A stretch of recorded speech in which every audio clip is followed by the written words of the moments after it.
Assalamualaikum warahmatullahi wabarakatuh. A'udzubillahi minasyaitonirrajim. Bismillahirrahmanirrahim. Yauma idzi yasdurun nasu ashtatan liyurau a'malahum.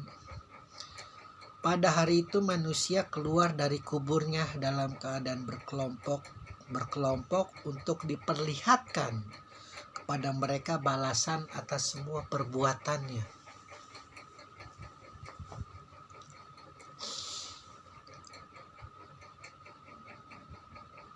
Hukum-hukum dari sejak zaman Nabi Adam hingga Rasulullah hingga detik ini hingga kiamat itu senantiasa berubah-ubah.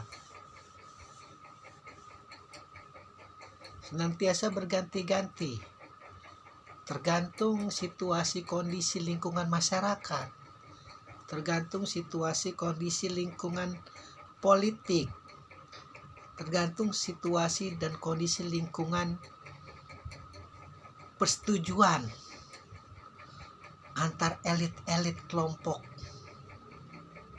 yang memutuskan dirinya untuk bersatu,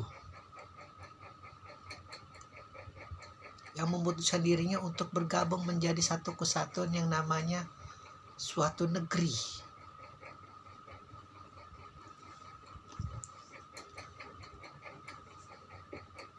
Pada saat itu manusia dikelompok-kelompokkan ketika dibangkitkan dari alam kuburnya, itu berarti sesuai kelompok-kelompok hukum-hukum yang dianutnya pada kala itu.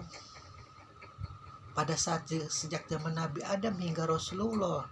Nah, yang membedakan mereka yang beruntung dan yang tidak beruntung adalah mereka yang menaati hukum-hukum negeri itu. Mereka yang beruntung dan yang tidak beruntung adalah mereka yang tidak menaati hukum negeri itu. Pun jika terjadi penyelewengan, terjadi kesewenang-wenangan, terjadi penindasan, baik atas nama hukum negeri itu, ataupun mereka yang memilih untuk memberontak kepada hukum negeri itu yang dianggap zalim. Di mana pembedanya? Pembedanya adalah nurani. Kalau kita tok aja harus menaati yang namanya pemimpin. Itu Musa, Ibrahim, dan para nabi yang melawan diktator zalim itu semua masuk neraka.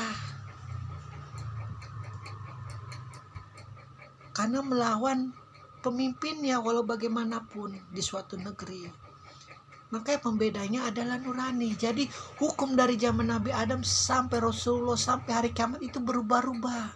Tapi hukum nurani itu tidak akan pernah berubah. Nurani itu ruh yang paling suci, yang paling kecil, yang makamnya itu langsung ke langit ketujuh. Hanya karena terikat kepada jasa, terikat kepada panca indera, terikat kepada hawa nafsu, terikat kepada fata morgana dunia, kebendaan, sehingga lalai, sehingga mengambil jalan yang menyimpang, sehingga mengambil jalan yang tidak berlandaskan nurani, kemanusiaan, keadilan, kebaikan, kesejahteraan, kecintaan terutama kepada Allah dan Rasulnya.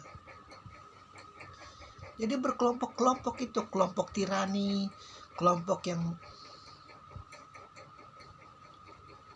senang menindas, kelompok maksiat. Pun begitu nanti ada kelompok yang senantiasa berbuat kebaikan kepada Allah, senantiasa menjaga bumi dan alam semesta. Berkelompok-kelompok mereka dikelompokkan sesuai dengan nabi-nabi pada saat mereka hidup. Jadi sekali lagi, jika kita melihat suatu kasus, yang pertama yang kita harus urgenkan dulu, yang jadi patokan dulu adalah hukum negara itu. Jika hukum di negara itu sesuai dengan apa yang diperintahkan oleh nurani, diperintahkan oleh kemanusiaan, Kita meskipun mempunyai umat sebanyak apapun, tidak berhak untuk melawannya, tidak berhak untuk menistakannya. Allah sendiri yang berkata lewat lidah Rasulullah, siapa yang melawan amir, siapa yang melawan pemimpinmu, niscaya nanti akan berhadapan denganku. Begitu. Karena pemimpinmu itu adalah atas restu langit dan bumi. Pun jika mereka menyimpang, pun jika mereka tidak sesuai dengan kemanusiaannya, kebenarannya, kebaikannya, jangan langsung mengangkat senjata dulu, ditegur minimal 3 kali. Dilengkapi dengan data-data, bukti-bukti, bukan berupa fitnah-fitnah, hoak-hoak, atau nafsu-nafsu hanya ingin melihat seseorang menderita karena merasa dirinya tidak pantas berada di sana.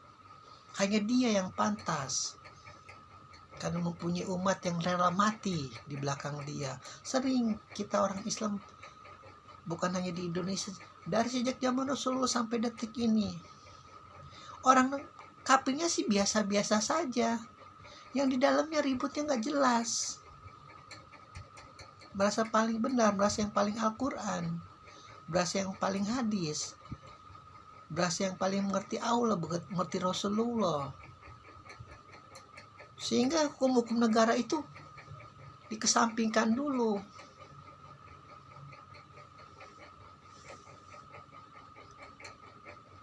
Jadi ributnya ribut yang gak seharusnya diributkan. Cari perhatian. Gak tahu musuh sejati yang paling sejati di Indonesia terutama saat ini adalah korupsi yang makan uang rakyat itu, yang dikomandani oleh Soeharto pada zaman Orde Baru, dilindungi oleh backingan-backingannya. Mau tidak mau, tapi kita reformasi bukan meninggalkannya, malah semakin mengembangbiakannya. Suatu itu melawan kejaliman dalam bentuk Soekarno yang dianggap itu seperti Fir'aun yang tidak mau turun-turun. Tapi malah dia sendiri sekarang jadi Fir'aun 32 tahun. Begitu. Jadi kadang-kadang kita suka memusuhi musuh tapi kita tidak sadar apa yang di dalam diri musuh itu yang paling seharusnya kita tinggalkan, malah kita ikutin. Akhirnya tercerai-berai umat. Tidak ada ketentraman, tidak ada kedamaian. Padahal sama-sama la ilaha illallah Muhammad Rasulullah. Sementara mereka yang minoritas jadinya bingung. Kasihan juga nasibnya. Jadi dibilang takut ya enggak, karena berlandaskan hukum, tapi dibilang enggak ya takut. Karena takut terjadi kekeosan, terjadi main hakim sendiri. Sudah banyak hal-hal semacam itu. ISIS segala macam, Al-Qaeda, Taliban. Sekarang di Yaman, Houthi, Lebanon dengan Hizbullahnya. Padahal musuhnya sama, satu, Israel. Tuh hebatnya umatnya Nabi Musa. Begitu dikekep Tauratnya, nggak boleh ada yang tahu satupun. Coba kita ke Gramedia, ke Gunung Agung, kita gampang menemukan Injil, menemukan Al-Quran, tapi Taurat tidak sama sekali mereka kekep. Gampang mengadu domba kita. Kalau lihat sejarahnya itu, Bani Israel begitu cerdasnya dia. Tapi jangan salah, boleh Yahudi di sana ada, di Timur Tengah namanya Bani Israel, di sini ada juga Yahudi di Asia namanya Cina. Sekarang sama-sama licik dua-duanya. Cuman yang satu sibuk berperang di lingkungan internal agama, yang satu sibuk berperang di lingkungan ekonomi, budaya dan sebagainya. Begitu kompleks semuanya. Nanti semua dibangkitkan dari alam kubur dengan kelompok-kelompoknya, dengan Sunni-sunninya, Syiah-syiahnya, Maliki-malikinya, Hambali-hambalinya, semuanya. Alhamdulillahirabbil alamin.